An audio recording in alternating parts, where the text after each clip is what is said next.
guys, welcome back to my channel, Magically Living Life. I hope you're having a great day where you are. I'm doing pretty good where I am today. So I wanted to do a little bit of a Walt Disney World trip recap with y'all before I actually kick off vlogs. I do have a trip montage coming up for y'all. But I thought it would be fun to kind of do just a trip recap for y'all and get a conversation going down in the comment section. So if you're new to my channel, Dan and I recently took a trip to Walt Disney World. That's my husband. And it was an adults only trip, even though our kids are adults now. We didn't, take them and kind of make it like a family trip. They're young adults. But this time, Dan and I went, we took them October of 2021. So we thought we would go and take a trip with just the two of us for our 35th wedding anniversary and had a blast. We had one hiccup along the way, but other than that, it was an amazing trip. So we always fly out of, we have like 3 different airports to choose from where, we live. 2 of them are a little bit of a drive for us, and one of them is a little bit closer, but we seem to always take the flight that gets us there earliest in the morning on travel day. So we usually take the 7, I think it's a 7 or 7:30 flight. There's one that constantly rotates between Ohio and Florida, and that flight just kind of goes back and forth. So it's a pretty easy flight. It's always the same flight path. And this year it was scheduled to take off at 7:30. Sometimes it takes off at 7, sometimes it takes off at 7:30. It just depends. But this year it was scheduled to take off at 7:30, and we had even gotten an email that they had moved it to 7 about 3 months out. And then we got an email saying they moved it back to 7:30. So it always kind of goes by that whole 30-minute window. So in order for us to fly out of that particular airport, it takes us about an hour to get there. So we have to alleviate a little bit of space there for us for travel. And of course, arriving, getting our luggage checked in, and heading down to the terminal. We usually get up at about 3:30 and kind of get moving and make some coffee and, make sure we got everything, get the luggage in. And this particular flight, we set the alarm for 3:30. I get up, I start getting dressed, and then about, I want to say around 4 o'clock, Dan comes into the bathroom and he's like, I just got a flight change to our flight to 10 o'clock. And I was like, really? And he's like, yeah, I just got a text from Delta. And he got it through a text message, and he went on ahead and called Delta Airlines just to verify. And our flight had moved from 7:30 to 10 o'clock. And guys, if you watched my previous videos when I was talking about dining reservations, this is why I no longer make a late lunch or late breakfast / early lunch reservation.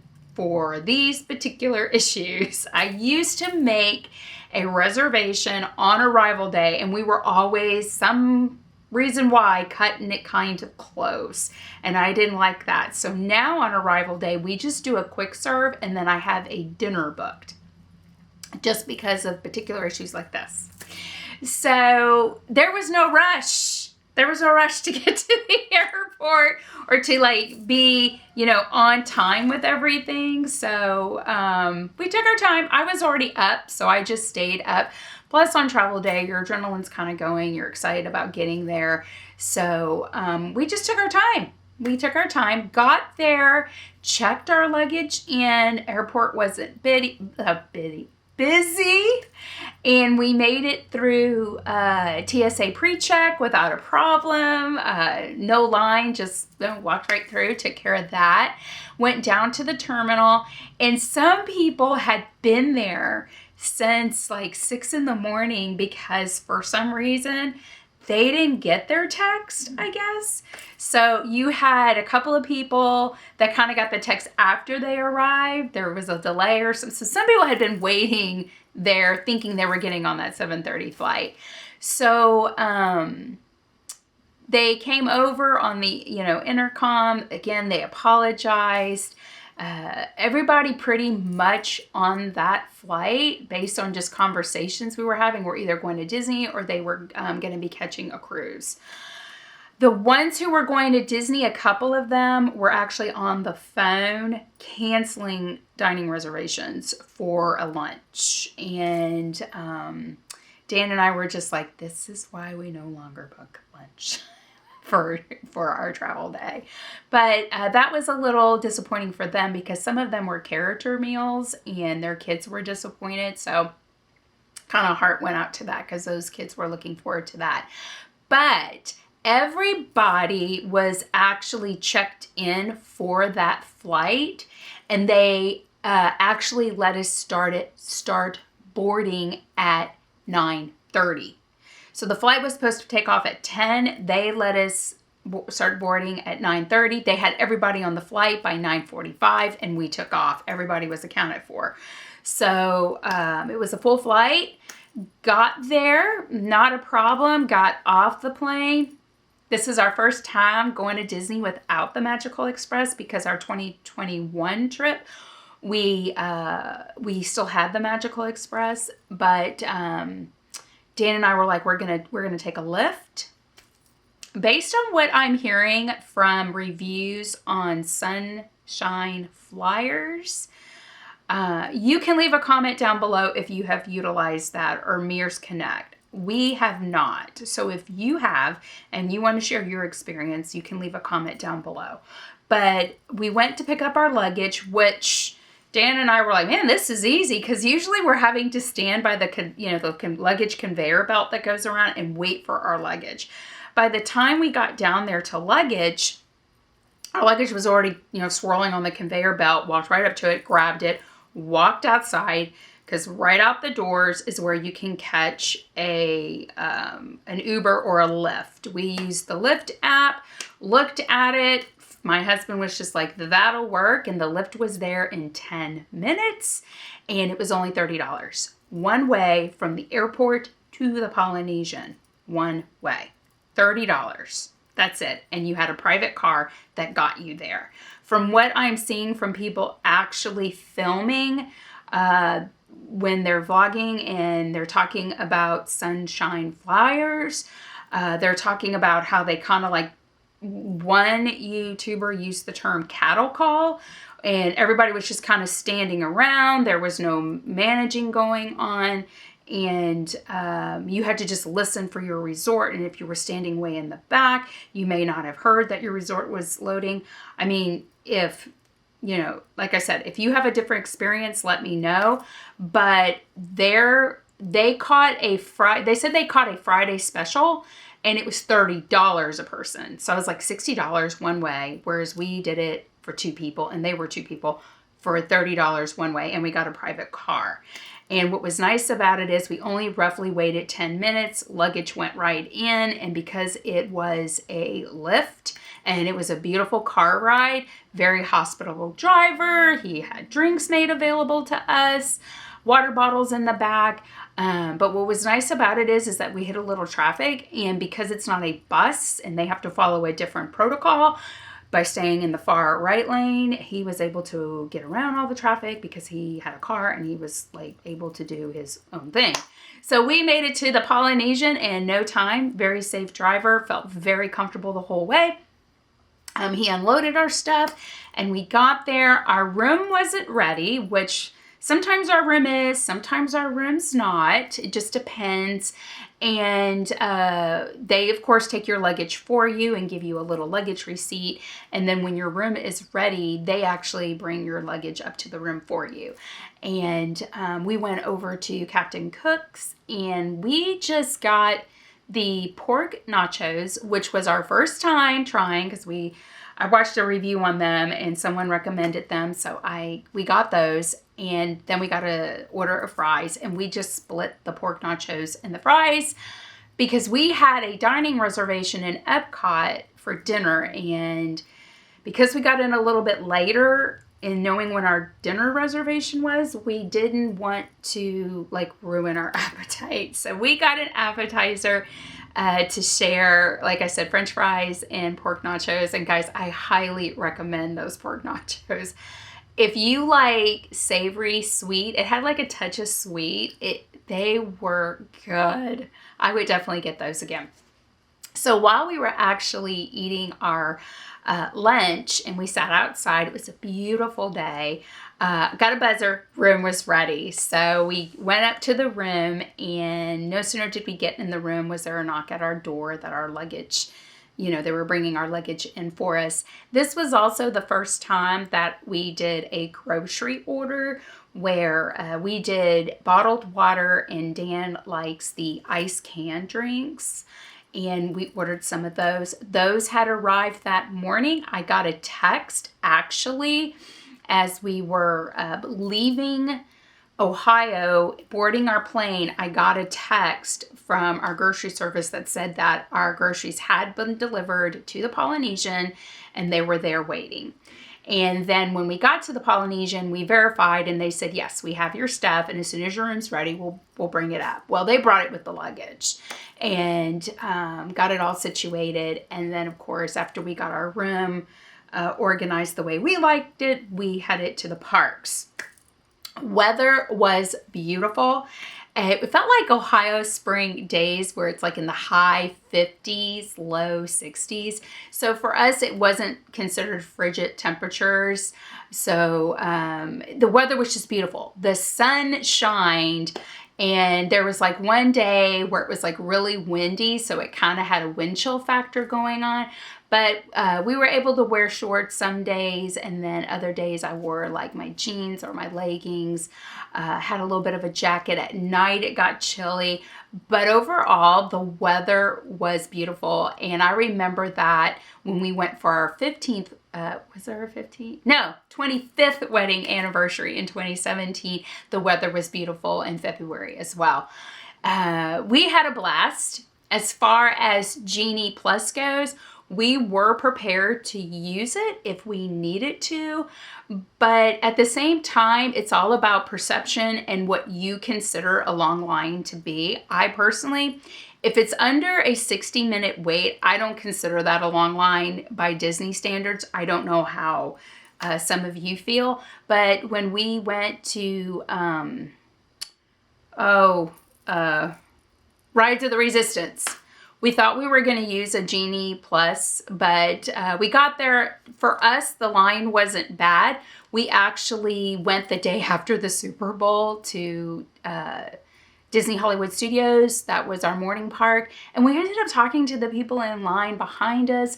They were Tampa Bay Buccaneer fans, so we got on the subject about what was going on with them. And then behind them was some Kansas City Chief fans. So then we were all talking football because we all like football. And it just made the time go by so much faster that before you know it, we were getting on the ride. So we didn't mind the wait at all. Same thing with, the Avatar. Again, the line kept moving and we didn't mind the wait, that we just did not feel like it was necessary to use the Genie Plus. So throughout our whole trip, we did not use Genie Plus. And the interesting thing is, and again, y'all can let me know down below, when you get on the ride and it always gives you the wait time and then, the lightning lane time. Okay. I don't know what they're doing, but those times aren't accurate because like I said, we would get in the line. So if it was a 70-minute wait, at one point we timed it, it was really only a 45-minute wait. Even though that sign when you enter said 70, we're like, It's like the times weren't really matching up with the waits. And at no point were we really ever standing stagnant waiting to get on a ride. It's like the lines just kept moving. You kept moving. And for Dan and I, like I said, it's all about perspective. It's about what you think is long.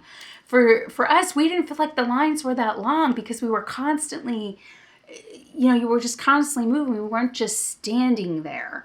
So we got on Big Thunder Mountain, the train. ride in the back of Magic Kingdom. I'm not kidding you. You know how you go up? Okay, so you go up and then you can kind of look down, as people are coming to get on that ride. The lightning lane had a line outside wrapping around, whereas the standby, there was no line. I'm like, that to me and Dan, we were like, that doesn't make sense. So the lightning lane line was moving, but the point is there was more people in that line than there was the standby line. I don't know. And we kept moving. At no point were we stopping. We were moving. Now at one point, I will say lightning lane did move faster because I looked at a family and I eyed their clothes to kind of like monitor what they were wearing, because at one point you are both together, but then you kind of separate and fork off. So lightning lane kind of goes their way and then regular line people go a different way. And I kind of monitored. I wanted to see if I would pass them again. So I monitored their clothes. Luckily, one of them was wearing orange and the other one was wearing a yellow shirt. So it was kind of easy to, see if I bump into them again. And when we got up to the cast member that stops you just before you go down the ramp to get on the ride, they were letting some lightning lane people go. And I saw that family. And I'm like, they pretty much got to the same spot that we did. Literally. But they were going ahead of us. So they went down the ramp and then they let more people go. And then we went down the ramp. They literally got on the carts. Dan and I were on the ramp and they were at the bottom getting on the ride. Okay. And then that cart group left and then we got down where we were waiting behind another couple. So we were like third. Okay. So when you're talking about paying for lightning lane, for that particular ride, for Dan and I, it was a difference of them, then another couple, then us getting on the ride.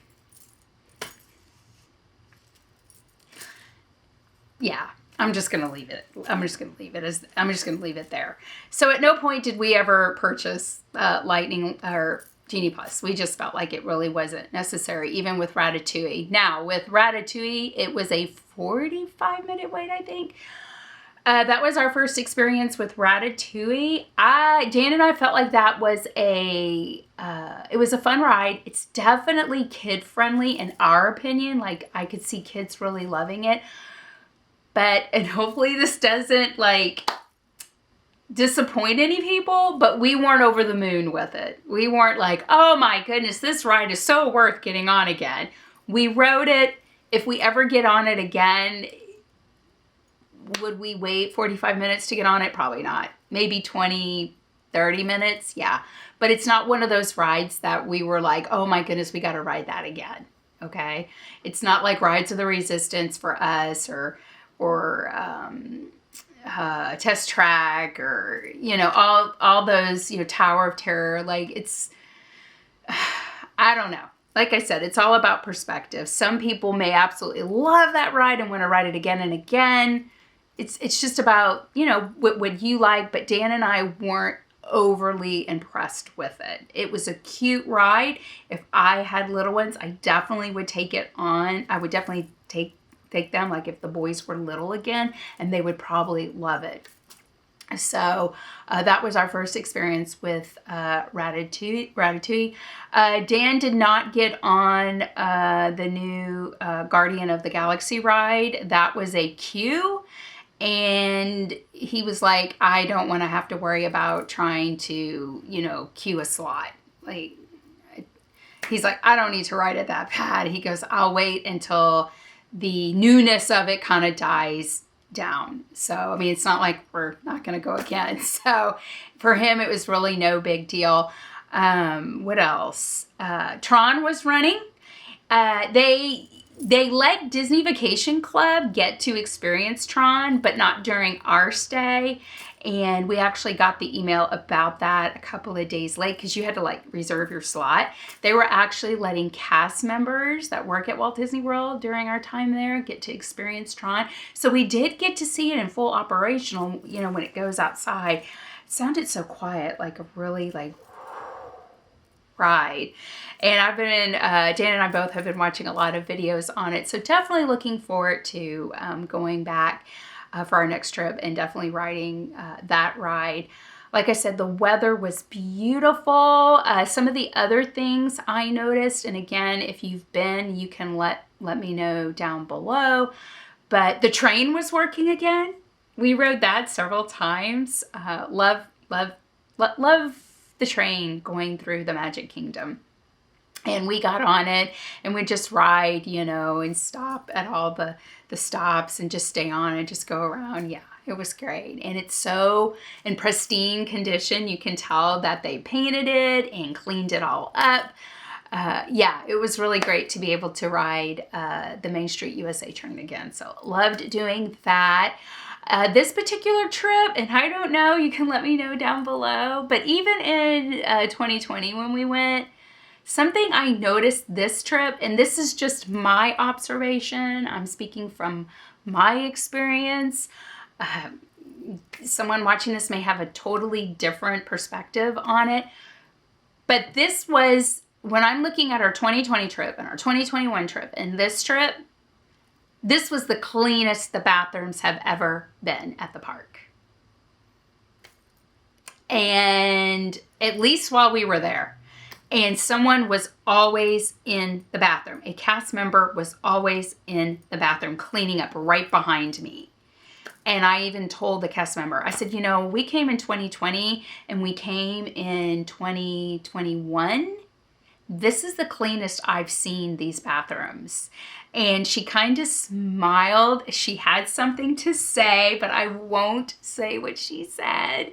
But she shared her thoughts, and I just kind of like, you know, gave her a little wink and, you know, went on, you know, my magical way. But yes, for this experience for Dan and I, we noticed a lot of little things that just seemed a little better. So as far as restaurants go, I definitely want to do a review with y'all on restaurants because we got to try some new ones and we got to try some old ones that they brought back, and I thought it'd be fun to kind of do a review but kind of keep that separate. But I just wanted to come on here and chat with y'all a little bit about our trip going back. So when it was time for us to leave, we always have a extra bag that we bring. If you're new to my channel, my husband's retired military, but he still has his military gear and he still has his military duffel bags. So we always bring an empty duffel bag because we pack some souvenirs in our suitcase and then clothes in a duffel bag. So we actually had 3 pieces of luggage, and when you do the app for a Lyft or an Uber, you can get like a small sedan, a medium-sized sedan, and then an extra large. When we flew with the whole family, we had to do the extra large, but just with Dan and I, we did the small sedans. But we had 3 pieces of luggage, and we were worried that it may not fit in a small sedan, so we kind of went with a medium one. Guys, heading back to the airport, $40. And the Lyft picked us up right in front of the Polynesian, loaded up our stuff, got us to the airport. Not a problem. There are so many Lyfts made available to and from Walt Disney World, and we never had a problem catching one. We use Lyfts all the time at the parks. We do. We use them to go from hotel to hotel, from, you know, we really don't use them for park to park, but definitely from hotel to hotel because we dine a lot at signature dinings at different hotels. And we kind of a lot for that. So took a Lyft to get us to Disney World, the resort, took a Lyft to get us back to the airport. And without tip, you're looking at $70. round trip, and you're getting a private car. You're kind of getting privacy and just, you know, getting there. So yeah, guys, that was kind of our experience while we were there. Like I said, the weather was beautiful. We had such a magical time. You can share your thoughts down below on anything you want to share, whether it be on the Genie Plus, how you get to and from the airport. I mean, feel free to share anything. If your plane's ever delayed, you know, yeah. But we had a magical time, and I will discuss dining restaurant reviews with y'all at another video. So guys, thank you so much for stopping by at Magically Living Life today and hanging out with me. So until next time, y'all have a magical day and a magical week, and I will see y'all later. Bye guys, y'all take care.